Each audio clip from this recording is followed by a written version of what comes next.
In this video, I'm going to rank every single NPC in Block Tales from useless to game-changing. I'm going to reveal which characters you're ignoring that could save your run. And I'm going to expose the most underrated NPCs that deserve more respect.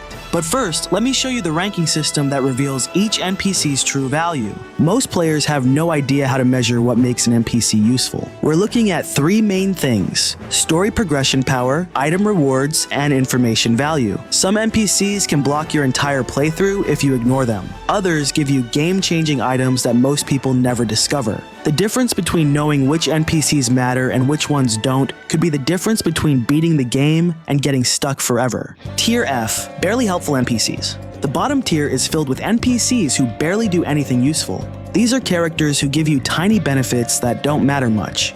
Take Betsy in Road Town. She gives you one free cookie and that's it. Or look at the Quiz Noob in Telamon Manor who asks random questions for small rewards. These NPCs exist and they help, but you could skip every single one and your playthrough would be almost the same.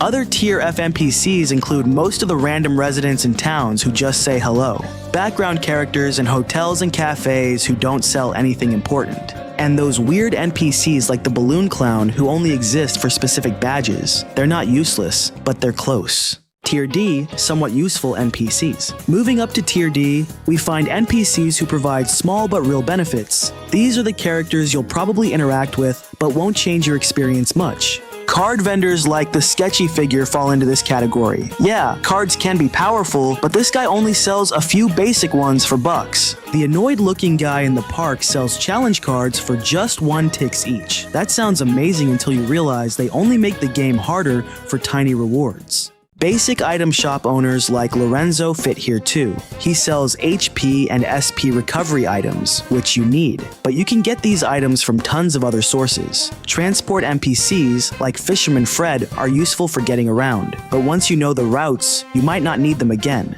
Many players skip all the card vendors because they think cards are useless. Then they discover how broken some cards are and have to backtrack to buy them all.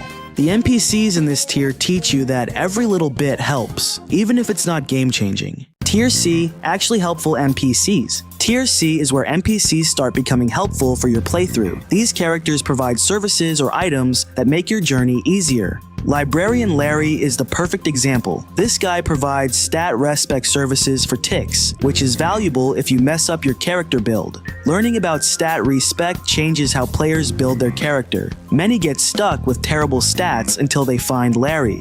Gene from In the Cards Shop deserves major respect. He's the main card vendor in the game, selling tons of powerful cards that can change your combat strategy. Cards like Knight or Baller can make fights much easier if you know how to use them. NPCs and bed locations throughout the game provide crucial rest stops. When you're low on health and spirit points in the middle of a dungeon, finding one of these NPCs can save your entire run. The receptionist characters might seem boring, but they guide you to these life-saving rest areas. Shop owners like Tulip and Turritopoulos sell fruits with special effects. Akko sells teas with synergy bonuses. These aren't just regular healing items. They give you strategic advantages in combat. Tier B, very important NPCs. Here's where we get into the NPCs who significantly impact your entire playthrough experience. These characters provide major benefits that you don't want to miss. Mayor Thaniel stands out immediately. This guy holds the cure for Griefer's corruption, which opens up different story paths. If you know about the cure, you can recruit Griefer instead of just defeating him. That's a massive story change that most players never discover. Guru deserves serious recognition. He transports you to Nirvana for boss rematches, which is essential if you want to fight bosses again or complete certain challenges. Without Guru, whole sections of endgame content become impossible to access. Ghost Chef runs one of the most important side quests in the game. His 3-part quest for Spider Cider, Dust, and Raw Turkey leads to the Ghost Potion. You need this for the Ghost Walker Sword. This quest spans multiple chapters and involves some of the game's best rewards. Kyoko appears throughout multiple chapters as your traveling companion and guide. She provides crucial story information, emotional support during tough moments, and connects different parts of the narrative together. Her presence across Plainstown, Telamon Manor, and Bisville Docks makes her one of the most consistent helpful characters in the game. Key vendors with unique items also belong here. Characters like Tai sell weapon alternatives like slingshot and launcher cards that change your combat options. These NPCs don't just sell basic stuff, they provide game-changing equipment. Tier A, game-changing NPCs. The A tier contains NPCs who are essential for game progression. Without these characters, you cannot advance through the story. Shedletsky is crucial since he gives you most of the swords and directs your main quest objectives. He's your central mission coordinator throughout the entire game. Every major story beat connects back to Shedletsky in some way. Tutorial Terry might seem annoying, but he teaches core game mechanics that you need to survive. Players can get lost until Tutorial Terry teaches the combat system. His tutorials cover everything from basic attacks to advanced card strategies. Plus, his undefeatable boss fight awards the A Price to Pay badge for dedicated players.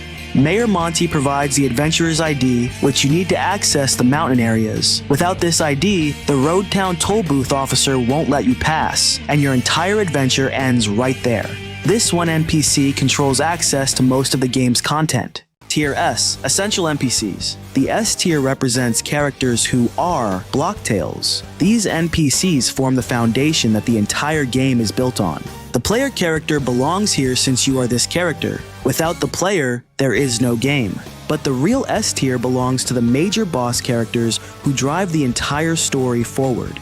The Cruel King, Griefer, Hatred, the Ancients, and other chapter bosses don't just provide combat challenges. They represent the core narrative beats that make Blocktails special.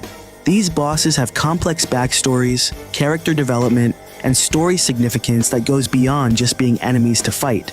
The Cruel King starts evil, but becomes a benevolent ally. Griefer can be cured and recruited. Hatred embodies the player's own negative emotions. These aren't just NPCs, they're the heart of what makes Blocktails an amazing story-driven experience. Understanding NPC usefulness changes how you approach Blocktails. Story progression NPCs should be your top priority, followed by unique item vendors, and then information sources. Don't waste time talking to every atmospheric character, but don't skip the NPCs who can transform your playthrough. The difference between a smooth Blocktails experience and getting stuck for hours often comes down to knowing which NPCs matter. Focus on the characters in tiers A and S. Don't ignore the tier B NPCs who provide major benefits. And remember that even some tier C characters can save your run at crucial moments.